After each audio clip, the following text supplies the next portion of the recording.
112. It's a bill which has 105 senators, the highest number of lawmakers backing the proposed legislation in recent times. The bill is for an act to prevent and prohibit sexual harassment of students in tertiary educational institutions in the country. Recently, the lid has been blown open on the antics of lecturers who demand sexual gratification from students in exchange for good grades.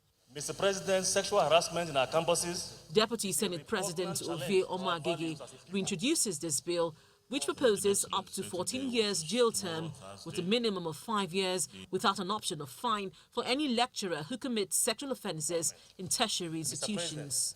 The strongest and the most effective way to deal with the offence of sexual harassment in our tertiary institutions is to penalize the very impropriety of the act. With or without consent, by making consent immaterial once the act itself is established. In other words, we seek to elevate the offense of sexual harassment in our tertiary educational institutions to statutory rape. He, however, explains that the bill prescribes expulsion for students who falsely accuse educators of sexual harassment.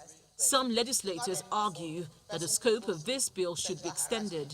Mr. President, the law should cover all manner of sexual harassment, whether it is in the tertiary institution or in the private sector or in the mosque or in the church.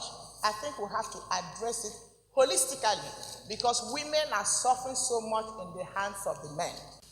The legislation must have provision for protection of the victims. The bill passes the crucial second reading and is sent to the Committee on Judiciary, Human Rights and Legal Matters for further legislative work. Had been sexually abused while Meanwhile, the federal lawmaker brings before the Senate a problem which he says requires urgent attention from government at all levels.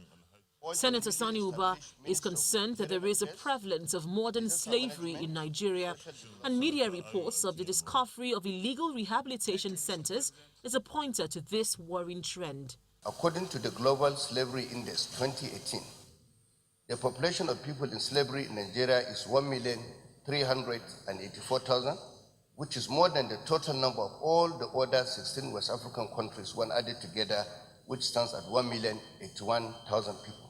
With the debate done, the Senate in its prayers implores agencies, namely the Ministry of Humanitarian Affairs and the National Agency for the Prohibition of Trafficking in Persons, NAPTIP, to intensify surveillance and embark on awareness campaigns to curb the prevalence of modern slavery. Linda Kibe, Channels Television News.